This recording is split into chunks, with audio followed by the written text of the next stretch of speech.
Okay, welcome back to the Tuesday show. Let's talk now about fighting game news. Yeah, there's not much fighting game news to talk about right now. So if you do, we're going to do a Q&A session. So if you have some questions that you want to ask us, just tweet at us at the UltraChen TV Twitter, and we'll get them up on the screen, and we'll talk about them in just a bit.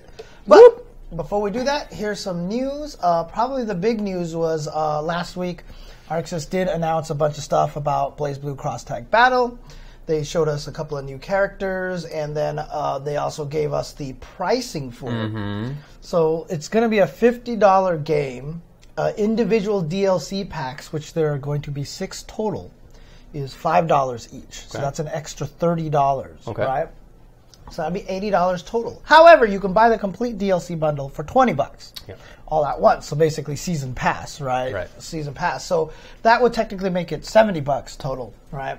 But there's also, well, I mean, the deluxe digital edition, the game, and it's the game and all the DLC is $70. So there you go. And the first DLC pack will have Platinum, Orie, and Kanji, and that one is going to be free. And then Blake and Yang will be added from the Ruby franchise for free as well. So your favorite characters? Sure. But the release date is still going to be May 31st for the Japanese version, and June 5th for the US version. Will still be on PlayStation 4, Switch, and on PC. Switch and PC. Yeah, so basically $70 total for the whole entire thing is really not that bad. So like all the people who have been yelling about the DLC and all that stuff like that, I felt like it was a little bit premature, right? Because I mean, like a lot of these fighting games are $60 right now, and this one's only gonna be $50, so then 70 is $20, and it's like it's a decent amount of new characters in there. So it's cool. It's cool with me. I don't have any complaints about that. Right. Definitely looking forward to that game. Hager. Hey, at UF Faranasty, can you please tweet us the question, not in the chat, because then I can't keep track of it. Tweet us the question at UltraChen TV. So there really is an UltraChen SoundCloud. There is. At soundcloud.com/UltraChen TV. Yep, that is correct. Also, Them's Fightin' Herds is not out tomorrow. It's out on Friday, I believe. It comes out on the 23rd, if I'm not mistaken, and today is the 20th. Sounds like correct. But Them's Fightin' Herds, last time I remember they said that it was going to come out on the 23rd unless something changed, and it's coming out on the 21st. That's another game that I'm really excited about, but it's going to be the hardest one for me to play because I don't have a PC upstairs. I'm sure you can. I feel like that's a tablet or laptop game. Probably, yeah, but I don't have a tablet or a laptop. Don't you have a laptop? I have a Mac laptop. Oh, that's right. That's right. Yeah, so it's going to be a little rough for me. It's going to be a little rough for me. Oh, 22nd, and the story mode is delayed. That's what people are saying, so okay. Also, it was announced that Anime Ascension is taking place at the end of March. It will be the same weekend as NorCal Regionals, unfortunately. Yeah. God, I wanted to go to both of these events, but you know, we'll see what happens. So. I can't do either of them. Yeah, I know. It's that's on right. Pesach again. Yep, you gotta deal with this. 5 out of 6 years. And also, all the Evo stuff is up. Evo registration is open. Artist Alley application is open. The side event stream application is also open.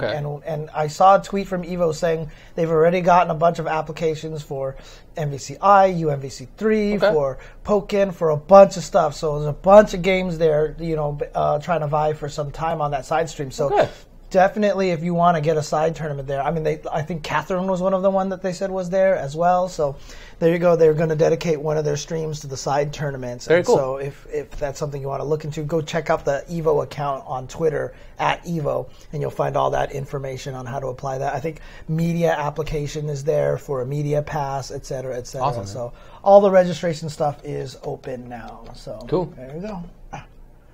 And that's all I have for news. Because literally I didn't see anything else unless I'm missing something. All right, so let's go ahead and try to get some questions going here. Twitter.com. So Twitter, UltraChen TV, let's get some questions going. Yeah, hopefully / presumably Tekken World Tour and Injustice Tour, whatever, will be back. I hope so. I mean, Markman was like, I don't know why people are assuming it's not coming back just because it hasn't been announced. Just because one tour's been announced and the other hasn't doesn't mean they're not coming back. I'm pretty sure that means the Tekken World Tour is coming back. It sounds like it. Yeah. Yeah. I mean, I hope the IPS comes back. For sure, dude. Yeah. Okay. So, will I get all this stuff up here? God, corn chips are so good. Why? Well, they're engineered to be good. I guess that's true. You're the one who told me about the Brussels sprouts, right? Yes. Well, in any case, I did tell you, that they're not necessarily engineered, but just during the course of time, they kept finding ways to make them tastier and tastier. Engineered in a way, yeah. I was actually hanging out with someone one time, and I was like, I saw a restaurant was serving Brussels sprouts, and I was like, ooh, Brussels sprouts. I like Brussels sprouts. She was like, that is the weirdest thought. Like, nobody ever says that, right? Not true. But nowadays, then I told her the story. I was like, yeah, they're actually now, engineered in a way to make them tastier, and they're super good now, so.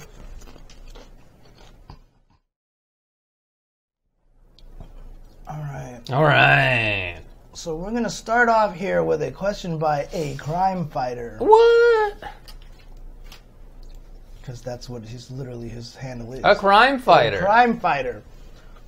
What do you think about MI Masters FGC having 24-hour side tournaments? Dang. Is this the future for tournament?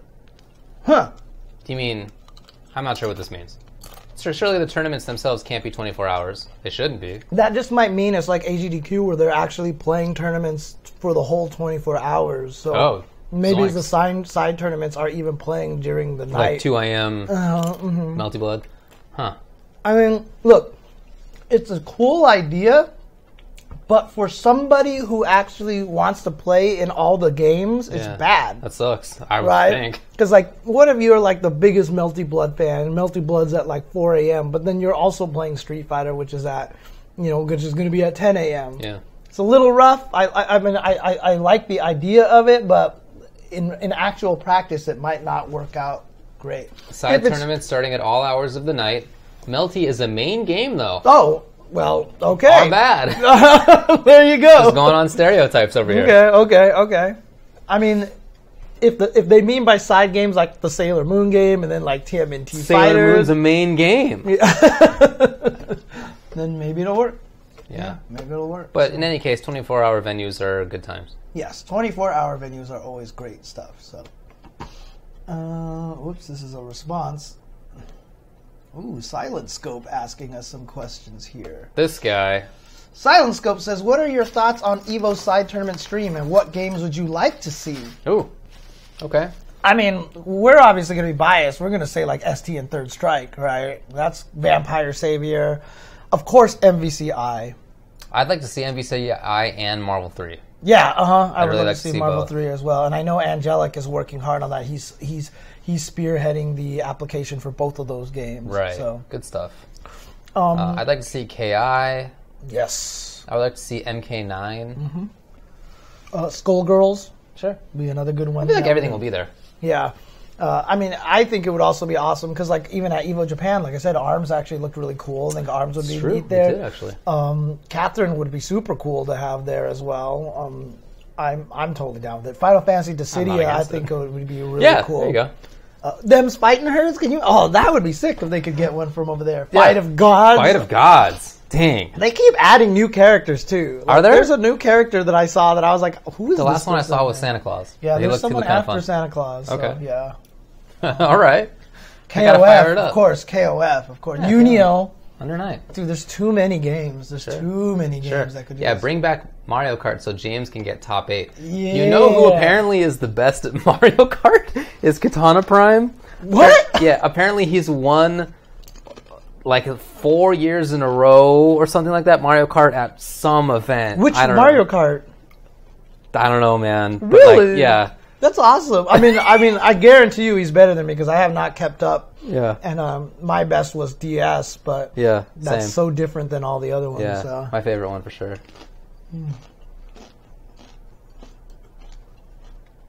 All right. This one's kind of a tough question to Whoa.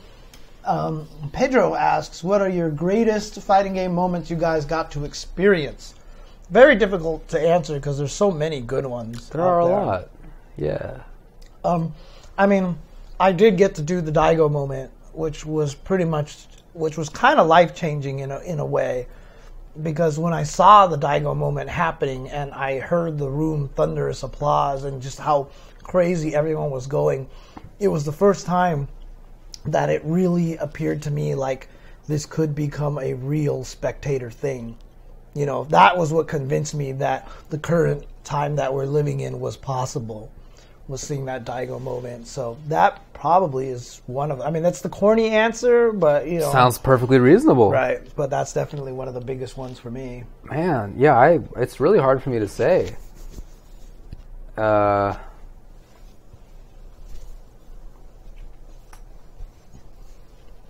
There's a lot to choose from.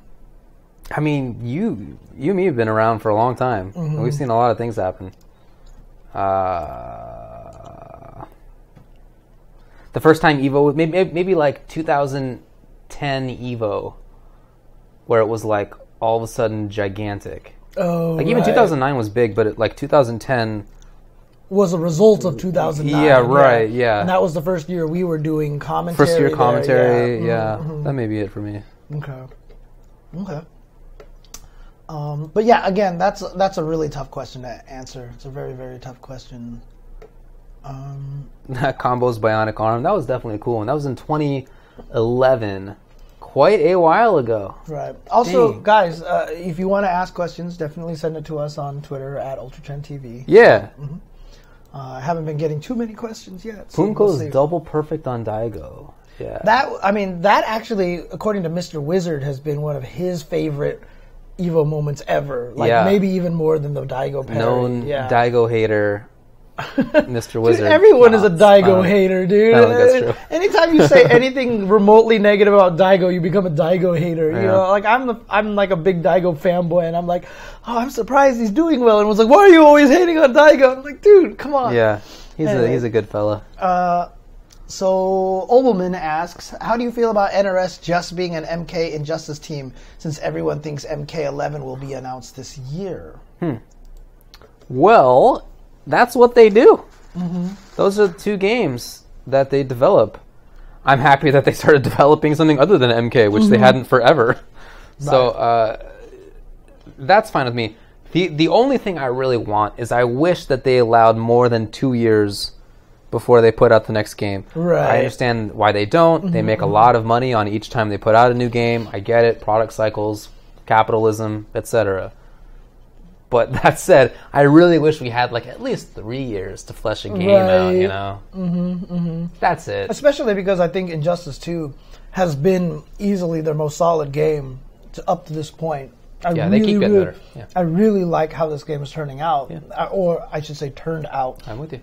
And so, like, hopefully they give it time to soak into them. I gotta tell you, I'm looking for an announcement of MK11 in, I think it's April. Every year, every 2 years they announce it in the same month. And I think it's April, but it might be May. Do you think they might announce it at Combo Breaker or something like that? It makes sense to me. Right. It's kind of their hometown event. Yeah. TMNT only game. Dude, they should do that and bring back all the characters like Chrome Dome. Yeah, Chrome Dome was sick, dude. He had an invincible projectile. What are you doing? That was his wake up. He had Dalsum normals, Zangief command grab, a fireball, but the fireball was his invincible move. Right. And he also had touch of death situations.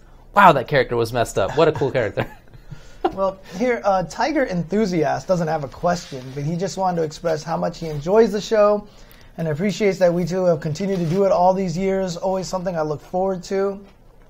Look, man, if you told us 6 years ago that this would be our 7th year doing this, because we know the hardest thing on the planet of doing any project is consistency and continuing to do it. And trust us, there are so many weeks where the two of us are let's just cancel, but we just keep doing it because we do enjoy it, and at the same time, you know, it's nice. It keeps us informed of everything that's going on and everything so we do enjoy it a lot.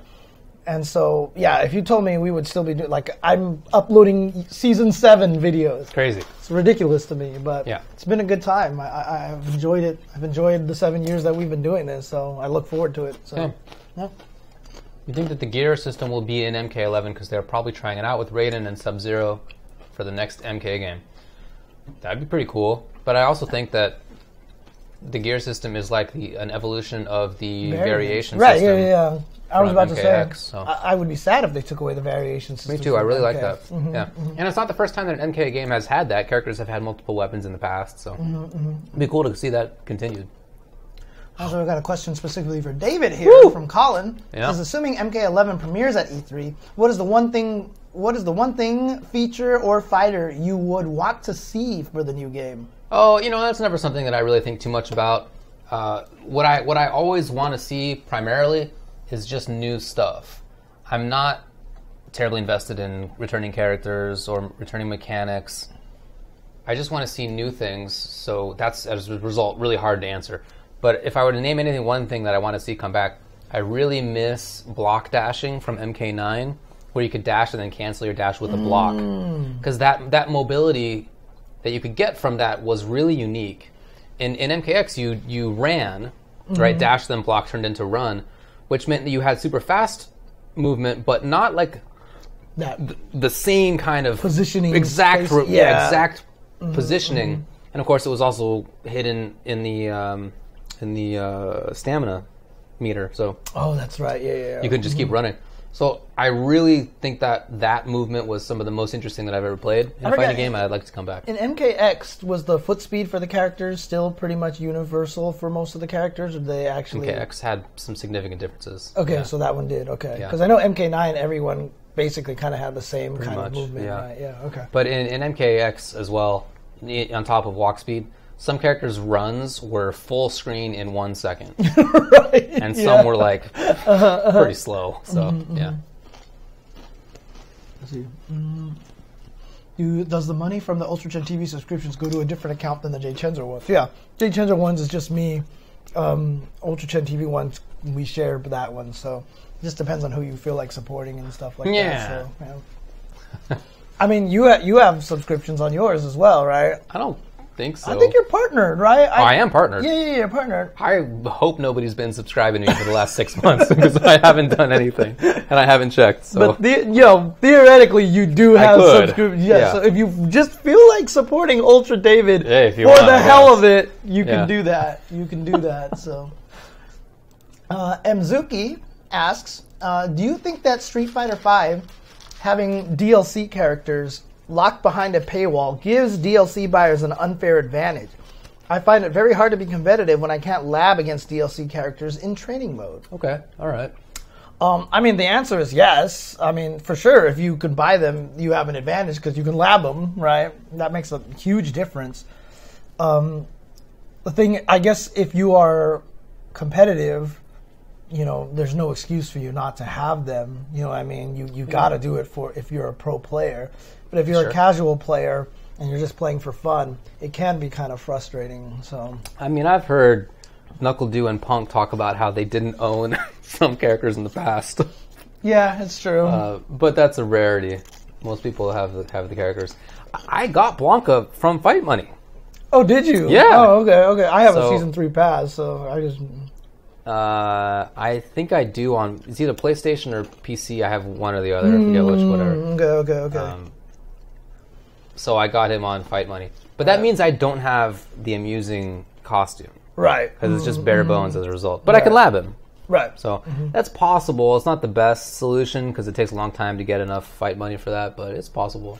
I think it would be kind of neat if they made it so that characters can only be played in training mode. It would be super cool. Or even if they are scared about that, because you can kind of simulate like actual matches in training mode. Just make it so you can do them in training mode, but like limit it to like 2 hours a day.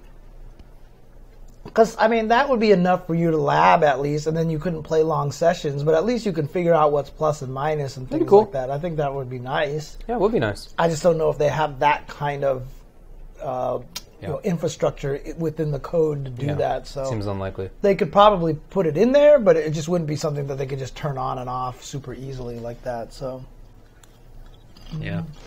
Okay. Again, if you want to ask us questions, send it to us via Twitter instead of typing it in the chat, because chat scrolls too fast and we're going to miss things. So,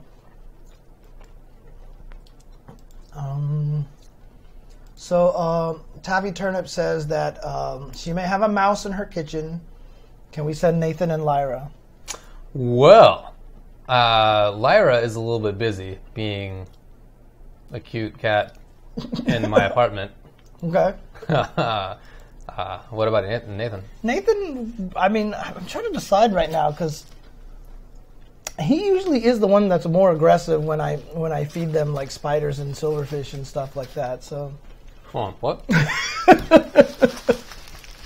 My cats will go after bugs and eat them. Yeah. Right? Okay. I don't actually feed it to them, but like if there's a spider, I'll be like, kitty, kitty, kitty, kitty, and then the kitty will run over and like start. But Jasmine does the thing where she just kind of like and just keeps hitting it forever. Yeah. And I'm just like, oh.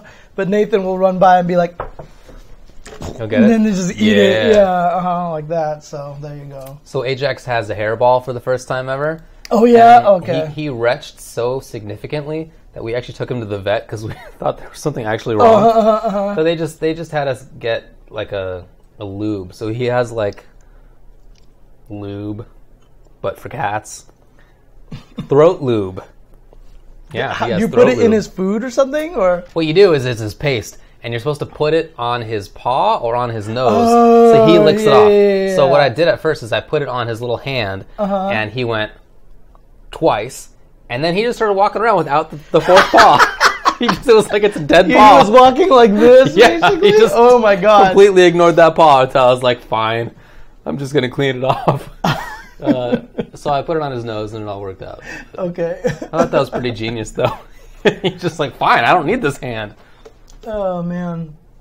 Fernando Mendez asks, MVCI can get more people than BlazBlue at Evo as a side tournament? Yeah, I mean, I don't see why it couldn't. I think that's likely. BlazBlue will only be 2 months old, or 1 month old.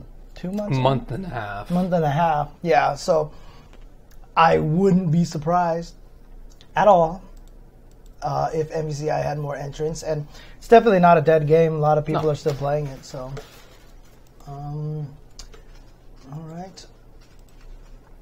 So Tiger asks, Ooh. who are your sleeper player picks to make it far in any fighting game tour in 2018? Well. That's a tricky one because there's not a lot of tours, right? I mean, so far the Capcom's the only official one that's been announced. I'm assuming Tekken World Tour is going to be announced at some point in time.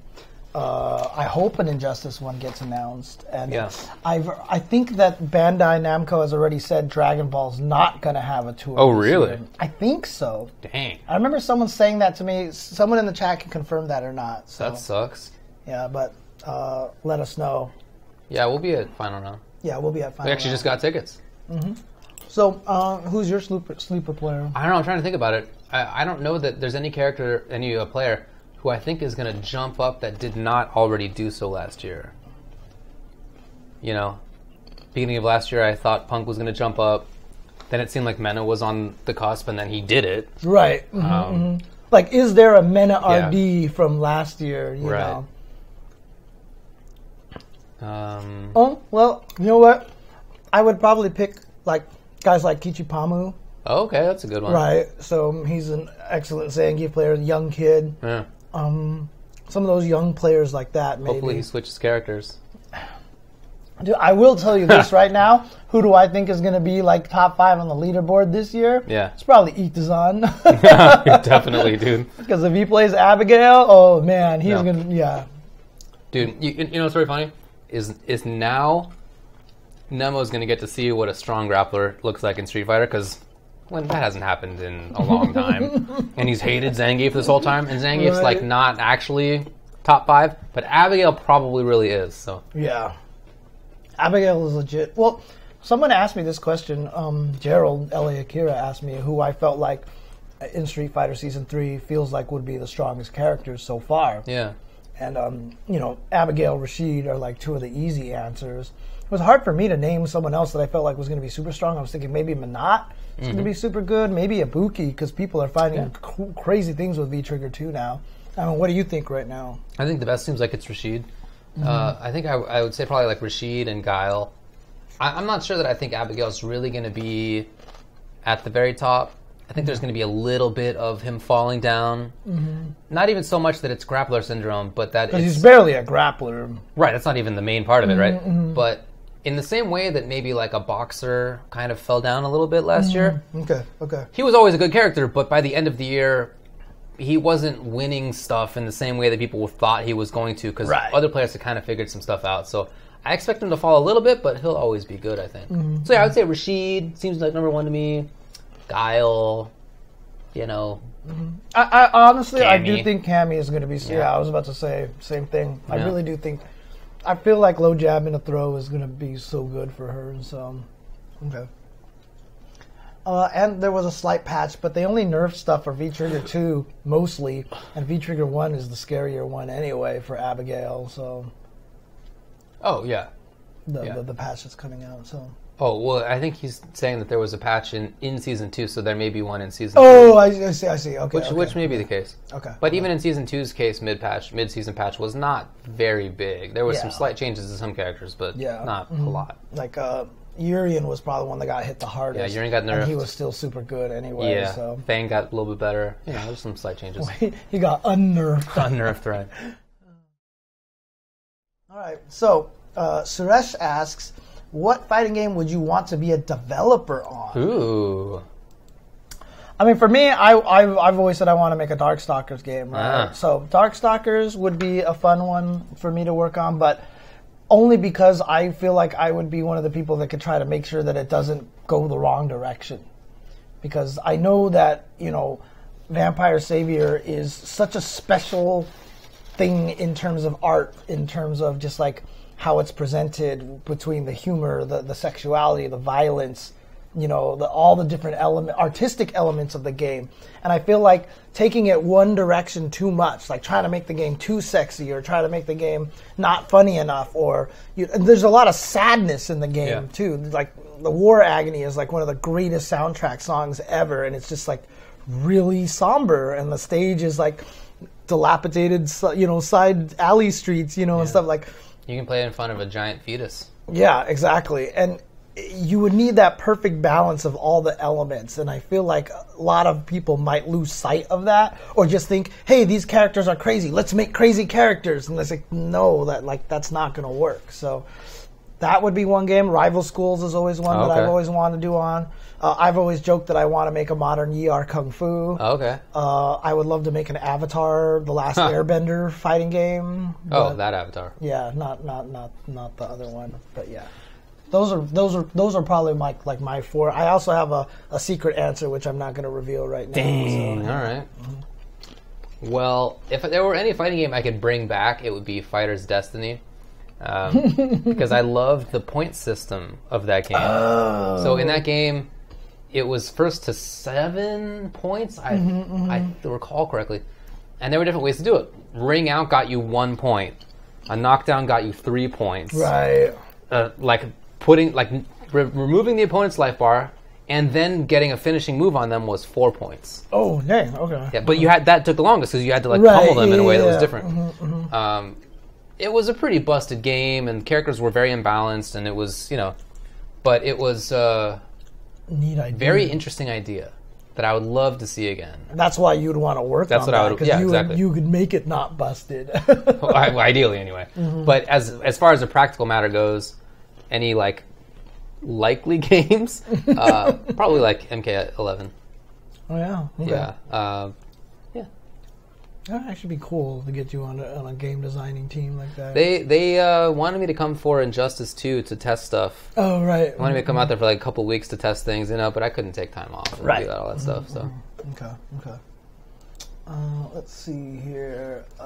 Incross. Hey, what's going on? That page doesn't exist anymore. He deleted his question. Okay, let's refresh this. Probably ask it again a little bit later on. Ephemeral asks, what do you think about the idea that a good commentator has to also be or have been a good player?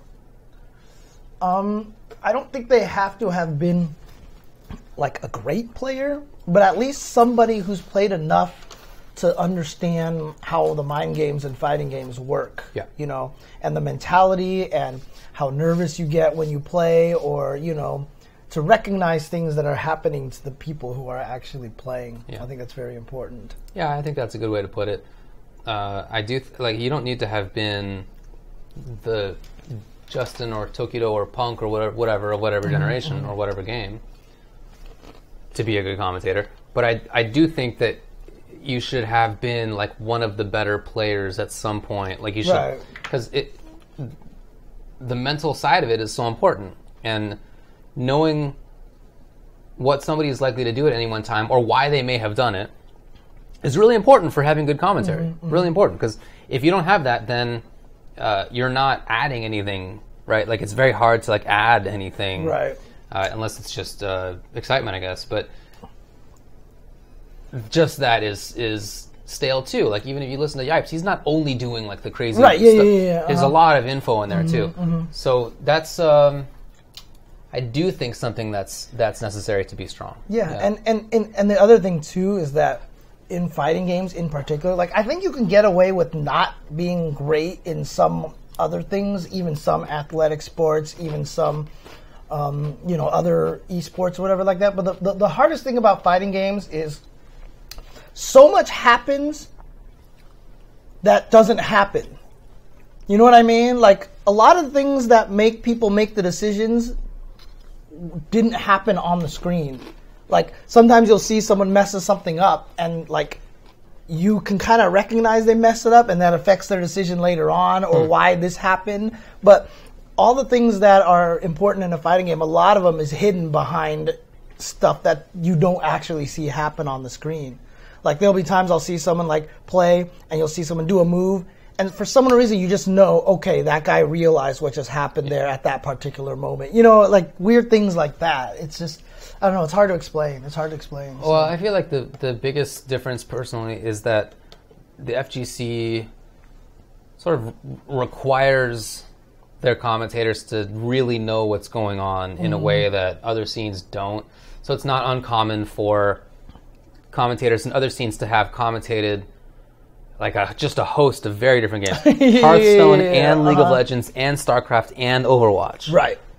Like, I feel like I can't commentate most fighting games. Right. In reality, if I were to sit down and knowing nothing about a fighting game other than just my fundamentals, I would know way more than somebody going from StarCraft to Overwatch. Right. Yeah. But I feel uncomfortable doing that because I know the scene has expectations, and I share those expectations. So I want to know, but that's not how it is for other scenes. In sports, it's not even desirable by a lot of people because they don't know or care about the game in such depth that they need somebody to sit there breaking down why this was a nickel play and why somebody went on a post. They don't care about that. It's like, actively you should avoid that. So in those cases, it's, I think, really easy to be a commentator without having played the game. And you know what? A lot of people in the chat are talking about this right now, too. If you are good at the game, also has no guarantee that you're going to be a good commentator. Sure. Which is one of the hardest parts right there, right? So it's just like, you know, Wayne Gretzky or Magic Johnson as a coach. Yeah. Like, they're some of the greatest players of their sport of all time, but as coaches, they were kind of, Right. So. Yeah. For sure. But I mean, it's funny because, like you mentioned, when I did that Arxis stream, I had to commentate Mori and Daisuke playing the slice, dice, and rice game, and I was just like, all right, let's do this. But I'm just gonna base on what I can tell, you know. But you know, you're right. You can still do it with fundamentals, but like with the Overwatch League, two of the biggest commentators were folks who had previously just done like League, and then the other guy had done all the games. I literally Hearthstone, StarCraft, League. Like, he had just been everywhere. They did obviously get some shooters guys, but they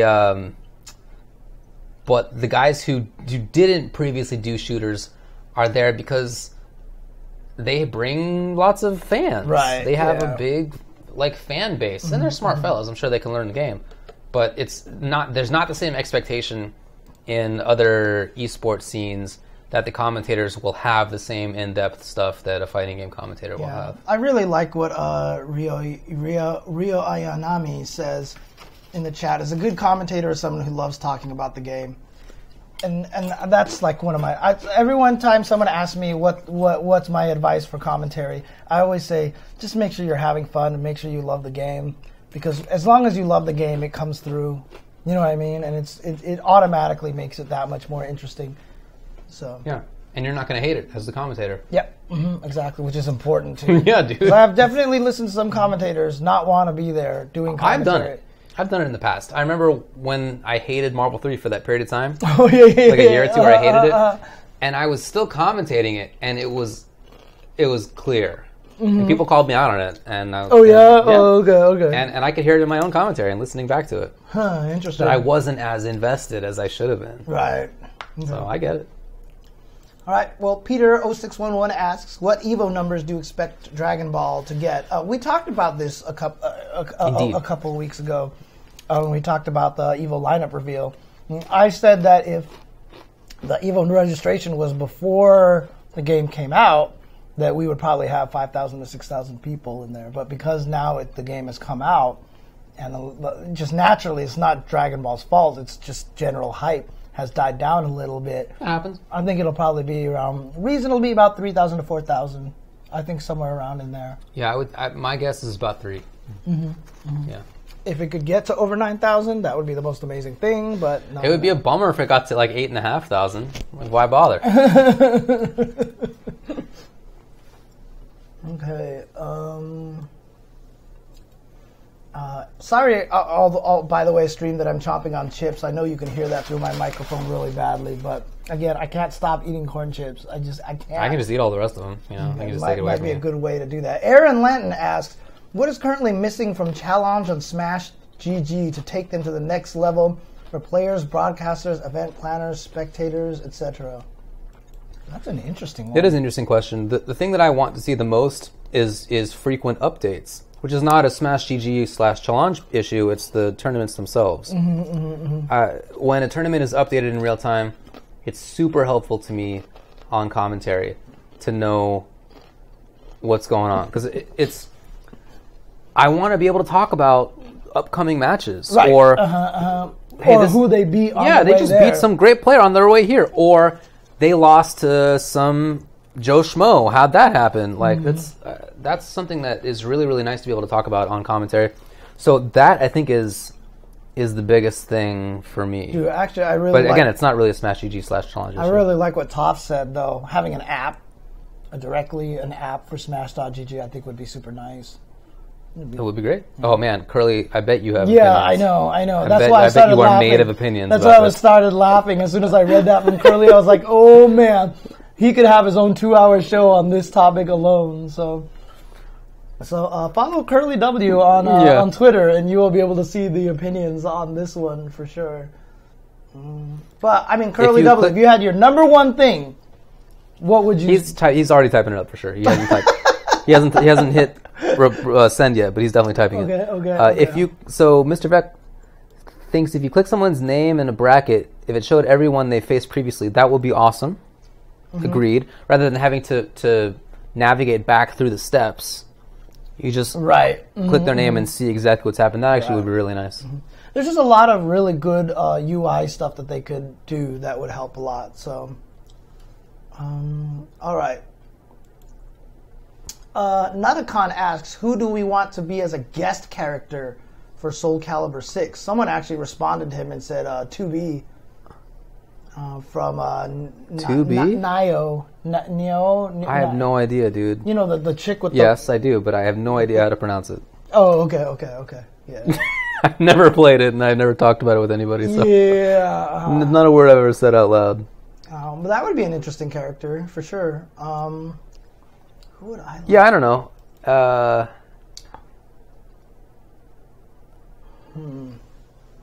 Well, they better have Astaroth, I'll tell you that much. It's not a guest character. That's all I care about.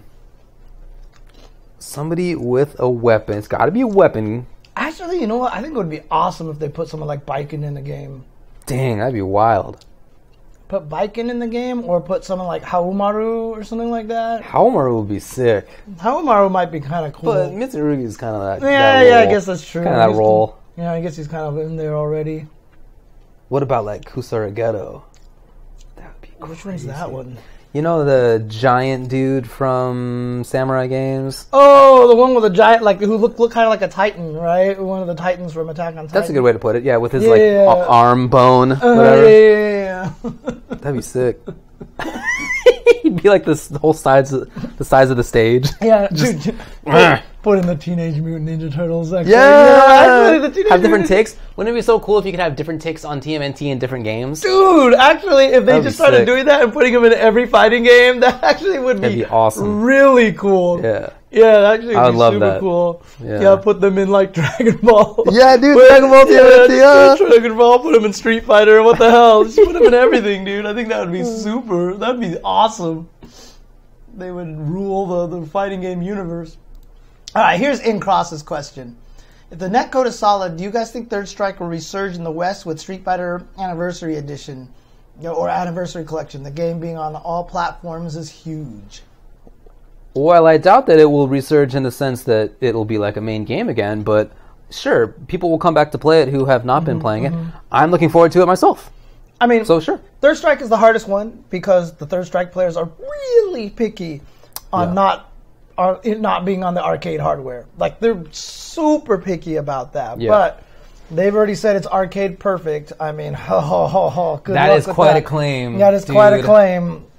Good luck with that. They really put themselves on a limb with that. Yeah. If it turns out that it's like arcade perfect with the exception that there's no handcuffs glyph or Remy stays floating at the end of the round or whatever, that's fine. I don't need that stuff. But if like Akuma forward medium punch is not throw invincible, that's a problem. Right, yeah. If Q is not throw invincible while he's crouching. Exactly, transition, for sure, dude. Yeah. So I doubt it will be arcade perfect. That'd be very surprising. But I hope it. I really doubt there's going to be a resurgence for either for that or Super Turbo or anything else. The player base that plays it will increase. For sure, there'll be more people who will play it, so the ST scene will get a little bit bigger. Right. Maybe Third Strike can have an ST revival-like scene where it is just played everywhere now because you finally have a version that's acceptable, right? Yeah. Because really, honestly, you can't really super gun Third Strike. That's one of the things that holds it back compared to Super Turbo. So? Yeah, because that hardware was way harder to do and stuff like that. Okay. Otherwise, I feel like people would be taking it around and playing it a lot of places as well. So, yeah.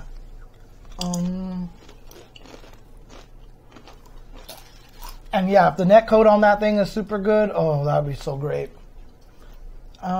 Jerry asks, after the recent CPT season announcement, do you guys think we are headed in a direction where we'll need an amateur circuit? Ooh. Oh, I really hope not. I hope that there will not be an explicit bifurcation like that. That would be a big bummer. Right. I want the scene to be at least open to everybody. I understand that there will be pros. There are pros and have been. Dude, there are so many chips in this bag, dude. Oh, it's full of chips. People are noticing that we haven't stopped eating chips forever. It's awesome. I like this place. But I don't want it to be like so explicitly separate. Yes. I want the top players to have to play randos, and I want randos to get the chance to play against the top players. Right. I don't want it to be so separate. I would never make it so that amateurs couldn't play in a tournament. Yeah. I would almost rather make it so that pros couldn't play in a tournament. Oh, okay. You know what I mean? So you could have a tournament of amateurs. Okay. Or like how West Coast Warzone always did the 0-2 tournament afterwards, which was a cool idea, right? Definitely cool. But I would never make it so that, unless it's an invitational, obviously, because that's a completely different thing. But if it's a tournament, I will never, ever, ever, ever limit anybody. Like you have to maintain that arcade culture. You put up a quarter.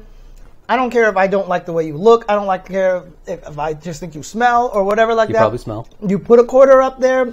You had a right to play me. Yeah. I could not refuse you. You know, like. No one could stop you from playing. Yeah. You know, you could talk trash after you beat them or whatever. Yeah. But as long as they put that BO. quarter up, you could play. And that's the way that the fighting game community needs to stay. So if there's a tournament, as long as you put in your registration fee, you get to play. Yep, I'm with that. And yeah, West Coast Warzone had a tournament where everybody who went 0-2 then got put into another tournament, comprised only of those people. Yep. And I think it was double a limb still, wasn't it? I think so, yeah. I think it still was. And so some people definitely went 0-4. Arlieth won that one year. He did. I can't believe He went that 0-2. Arlieth went 0-2. Former United States SBO representative went 0-2 in a tournament somehow, but then he ended up winning it. So, what a ringer. It's a great concept, though. I really wish more tournaments did that. All right, so Zarek asks, what would be the best game to enter at Evo as a first tournament starter? So if you've never played at a tournament before and you want to enter a game, I would just enter Street Fighter V. I think that would probably be the best one to enter, mostly just because the game is calm enough that, you know, you can get some experience out of it. There's going to be a lot of people playing it there, so you're going to probably be able to get a lot of casuals in once the tournament gets far enough. And you have the chance to meet the most people, I think, right now. Or Dragon Ball. Dragon Ball. Yeah. Or Dragon Ball right now. Actually, maybe Dragon Ball, because it is a little bit more easy at the very start. Yeah. My advice would be whatever you enjoy playing. That's it. Doesn't need to be one game in particular. There's no game that's really that much better in that respect. It's better to just make sure that you're playing a game that you enjoy. If you don't enjoy a game, whether you learn anything about it or not, it's not really going to be important because you're not going to want to continue playing anyway. So do the stuff you like. Agreed. Okay. So AJ Papa, oh boy, good old AJ asks, when's the Ultra David political stream? Look, AJ, I just streamed for the first time today in like 6 months. It's been probably 3 times in a year. You know, maybe. I'm not gonna rule it out. Oh man.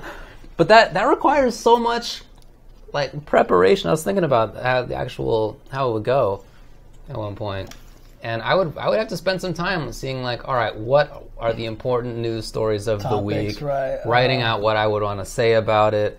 It'd be weird to have just me on it every time. Right. Who am I going to ask to be a guest? Right. Like you need to have guests and stuff like that. Yeah, I feel like there's a lot of work for it. Okay. And I see value in it, but I'm not sure that I like hard to justify all that. Right. You know what really grinds my gears? Boy. Ultra David, what grinds my gears stream. Nice. Yeah. Go on InfoWars. Oh, geez. Oh, God. That's not a place I would use it as a source. Here's an interesting question. Luis asks, what are your 3 favorite fighting games before Vanilla Street Fighter 4? Woo! And your favorite 3 games past Vanilla Street Fighter 4? Okay. Easy. Or post Ultra Street Fighter 4. So after, So not counting anything during the Street Fighter 4 period? Well. Or is he just saying don't count Street Fighter 4? Don't count SF4, I think is how I'm going to take this. Okay. All right. So for me, probably for both of us, easy pre-SF4. Well, 3, right? There's Yeah, 3. Yeah. For me, ST, Third Strike, and CVS2.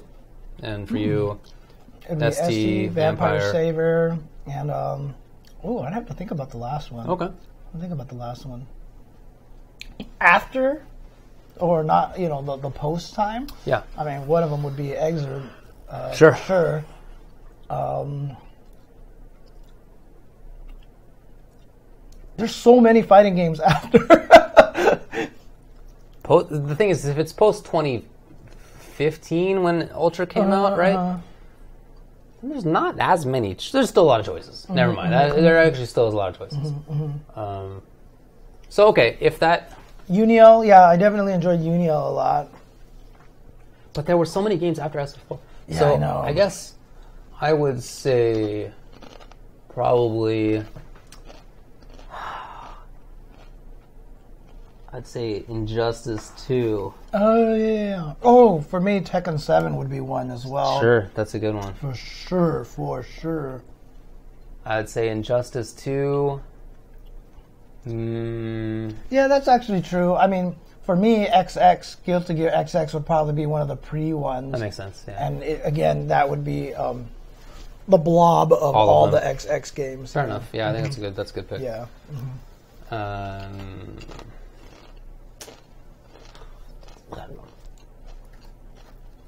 Part of me just wants to say, like, Injustice 2, MKX, and Injustice 1, but...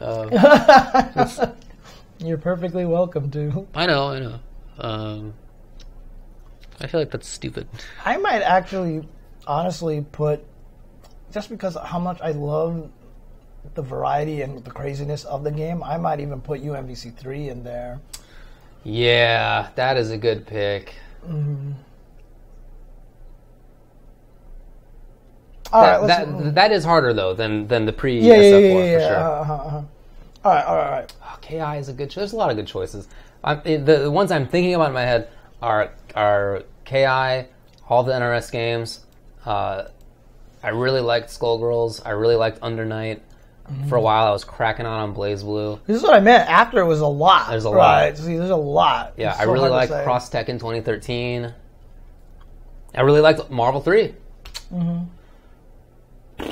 Anyway, that's basically the list that I would draw from. Because honestly, before, Street Fighter 4 was a turning point when fighting games actually became good and balanced. Yeah. So that's why before it's so much easier to say, because so many of the games that just weren't balanced that they're not even really worth mentioning. You know what I mean? Even half the games that we're talking about aren't even balanced, right? Because someone asked me, they're like, I got an interview question from someone one time. It was like, if they made Super Turbo in modern Street Fighter V graphics, but it played exactly like Super Turbo, do you think it would explode? I was like, no, because the game is broken beyond all reason, right? You would hear so much crying about Claw. Holy crap. Yeah, you stumped us. Nice work. There's just a lot of choices. Okay, Paul says he's a character designer. He has done 7 so far for SF and will be posting it on DeviantArt. We'd love to know our thoughts on them. Would that be okay? Just tweet at us. Sure. Link it to us, and we'll take a look if we get a chance. So. I'm probably not going to be very helpful when it comes to the look of the character, because it's not something I pay attention to very much. Right. But you're into that. Yeah, I would definitely. But I have strong opinions on that kind of thing. Cool. So. Yeah. Jason asked, "What is your current DBFZ tier list?" I do not know the game well enough to even remotely try to. I think I agree with you there. I think that's a really tough question. Mm-hmm. That said, I do feel that Cell and 16 are really high up at the top. Mm-hmm. I think Cell might be the best character. Cell looks super good. Yeah, but other than that, I think it's really hard to know. Mm-hmm. Really hard. There's a lot of stuff to be learned, and especially there are characters that I thought seemed weak at the start that now I see people doing crazy stuff with them. And I've seen other people say that they think X or Y character is weak, and then somebody else is like, "What are you talking about? Right. They have all these things." And just there's not. We don't know enough. No individual person knows enough about the game yet. You know, people know their character, their team, or maybe their training partners, but not everybody. And especially because the game doesn't play like anything we've ever played before. Yeah. Because I'm telling you right now, give it another 2 months, the game's not going to look anything like we're playing it right now. Yeah. People are going to develop some crazy new meta in the game, and it's going to morph into something else. Yeah. Now, before it would have taken 2 years. Yeah. But we're too good at fighting games now, sure, so it's going to take 2 months probably. So. Adult Gohan, I think, is also really high up in that conversation. I saw people talking about it. Because of the infinite block strings, basically, you know? Yeah, but also in those block strings, sick higher low mix-ups, standing L is low. Right. Really strong assist, really good damage. I just feel like he has a lot of stuff. Okay. Endrel asks, seems like Capcom isn't going to support MVCI going forward. Are we seeing them on the decline, only maintaining one game now? Well, they're going to be maintaining another game called Monster Hunter, so I don't think we're going to be seeing them on any decline anytime Capcom soon. Generally. Yes. All right. Capcom fighting games, I mean, if you look... There doesn't seem like there's anything else. It's been a while since they've had a release that everybody was like, this is great. That may be 20 years ago. In SF4, a lot of people thought it was good. A lot of people hated it. Cross Tekken, a ton of people hated. Marvel 3, some people hated it. A lot of people hated it. Yeah, at the start, a lot of people hated it. I don't know. Okay. All Certainly the MVC2 heads did not that's like true, it. Actually. Yeah. And then SF5, they got a bunch of crap. Right. Not undeserved for some things. Had a rootkit in it. Marvel Infinite is the same way. So You know, I don't know that there's like a solid tradition, really. I think that gets overblown. I really enjoy some of the games that they have made during that time. I played the crap out of SF4. It's probably the single most played game in my FGC history, even though it's not my favorite. Okay. But it's a game that I still really like. And I really like SF5 and Marvel 3 and so forth. But that said, they have not had like the big everybody loves it game. That hasn't happened. Yeah, and to be honest with you, I don't this too long. I don't even know if there's even another thing on the horizon at this point in time. So Street Fighter V already seems like it's a lot of work for them to maintain by itself. So do we expect to see a new Darkstalkers or a new Rival Schools or anything like that? Probably not, but I don't know. You never know what they're doing. Yeah. And at the same time, I think it's a good thing to point out from Ryo Ayanami. No other fighting game dev is supporting even one game with a tournament circuit like CPT, which, you know, that's basically accurate. Right. Injustice, for example, had a lot of money behind it, but it was, you know, a lot of it was offloaded to E-League and stuff like that. So, yeah, all right. Okay. Well, we only have 5 more questions left, so let's go through these questions and then we'll just call it a night then. Sure. William asks, why is Pierre Ultra David's favorite FighterZ Destiny character? That's not true at all, right? No. Isn't it Marstorius is your favorite character? Or are you thinking of... oh, that's FighterZ History. Karnov's. Yeah. Sorry, never mind. Yeah, it was Siege, obviously. Which one was Siege? He's a big German grappler. Okay, all right. But he doesn't look like... He's like a tall blue guy. He's kind of a different look, a little bit thinner than Zangief. But Pierre was fun. How the hell do you spell Siege's name? Ooh, I believe Zeige. Oh, there it is. Yes, okay. Let's see here.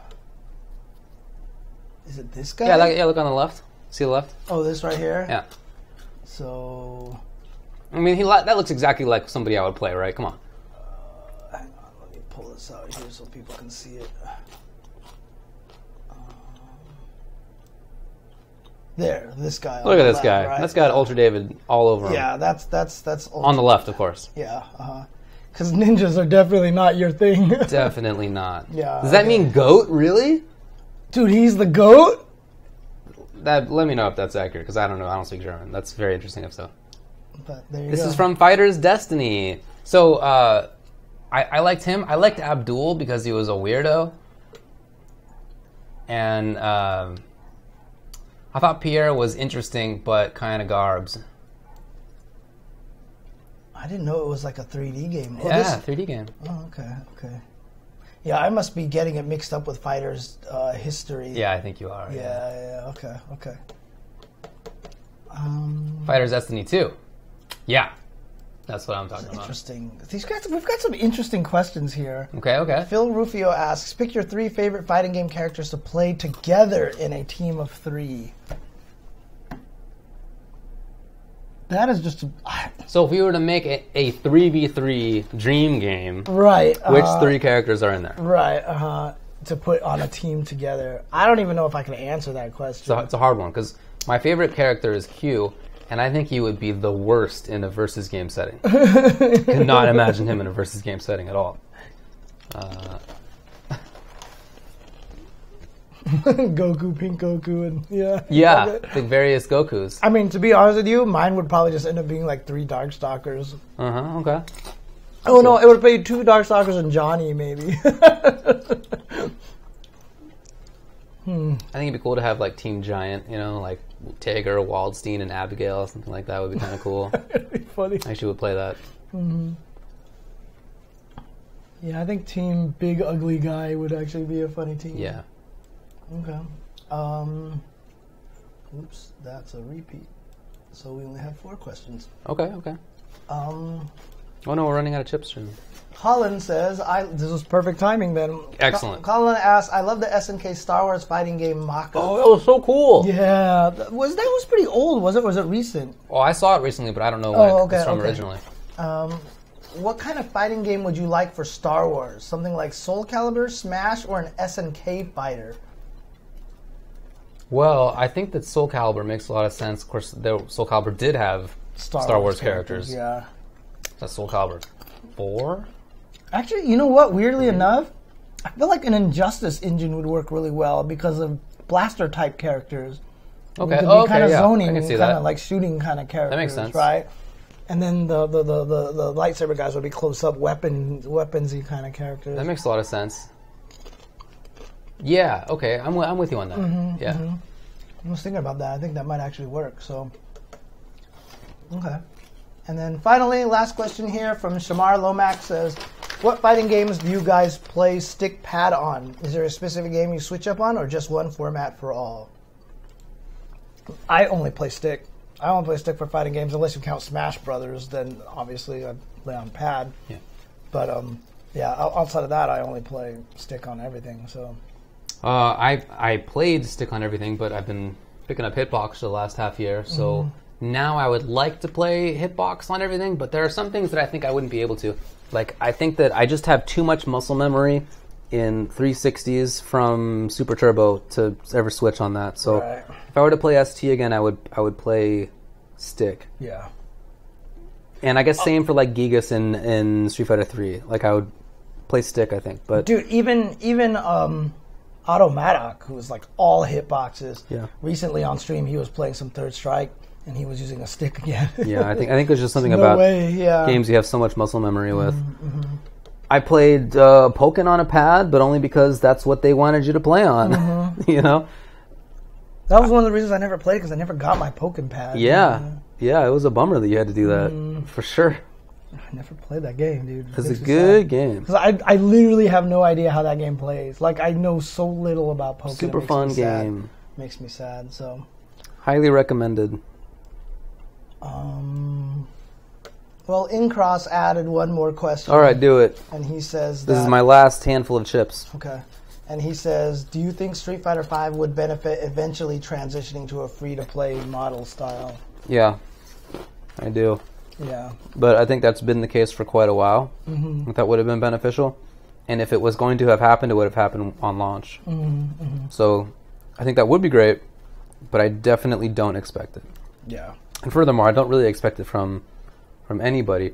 I don't expect it from a Japanese company. For sure not Japanese companies. But even like NRS, they make too much money. It's just like too consistent, you know. I feel like for them to, why change anything? They're just making a buttload of cash every time they put a game out. That's true. Yeah, I'd be surprised if we saw it again. I think it was very cool that KI did that. But it just didn't really work out. Just unfortunate, you know, if it had been a PC launch. Yeah, I was about to say, it's not that it didn't work out. It was just on the wrong platform. That's it. So. Only problem. Okay. Well, that's all the questions I have. If League of Fighters comes out, if Riot does put out a game, then they probably would do free to play. Oh yeah, for sure. I mean, Rising Thunder was going to do that too. So there you go. No more so you're getting the grease. You getting the grease out of it? The grease is the good part, though. There's like a nut. There's like a bean in there. Yeah. What's going on with that bean? I don't like it. I don't know. A hard bean. Okay. Well, I guess that's about it. Yep. Cool. Thanks for hanging out with us, everybody.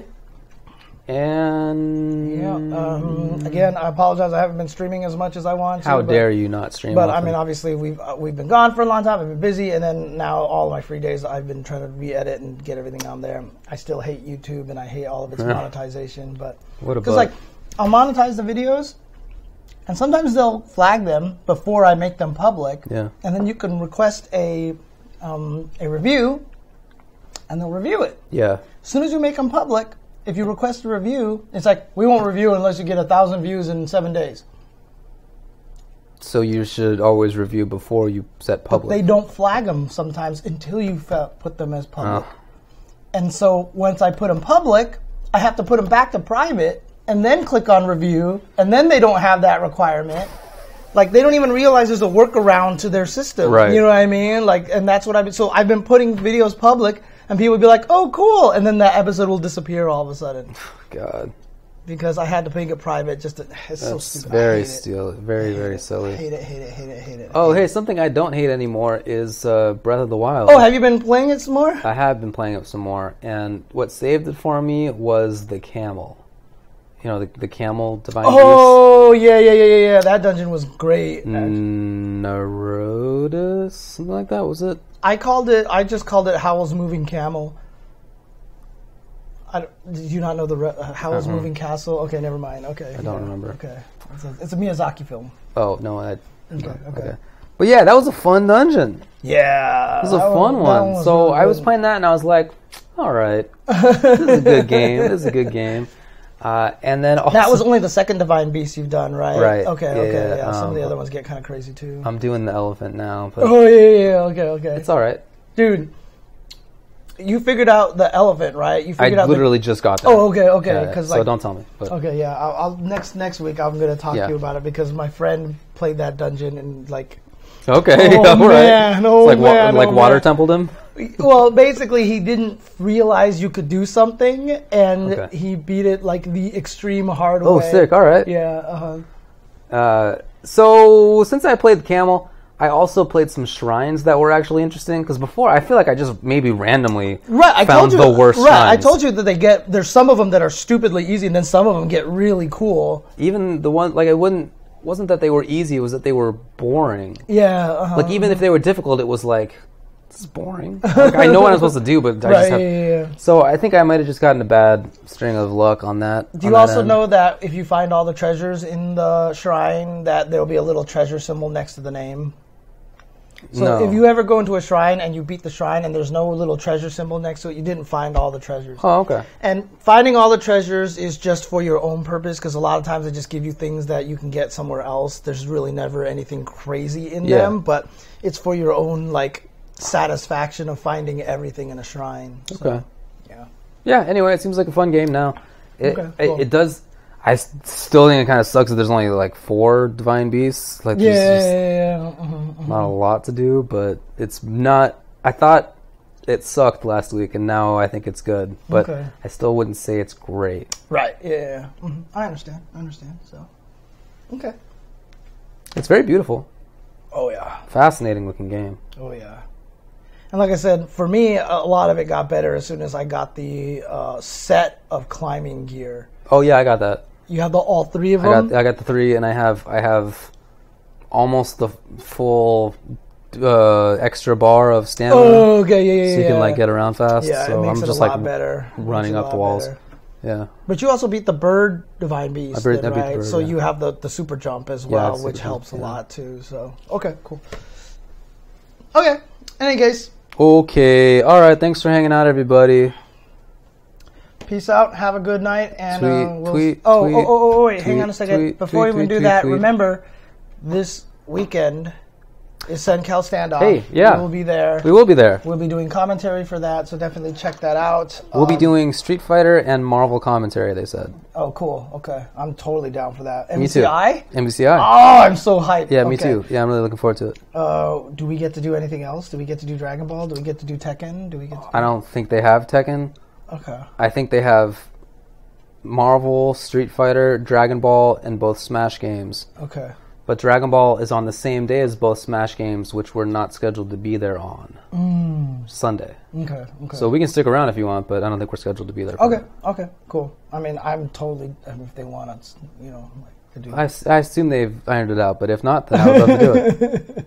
Okay, but definitely tune in for that. Keep an eye on our Twitters. We'll let you know what the stream information and all that stuff is when that comes up. But definitely check that out because that's going to be a lot of strong West Coast players out there. Yeah. Expect people from all over the Calis. Various Calis. All right, everybody. Thanks for tuning in. Peace out. And...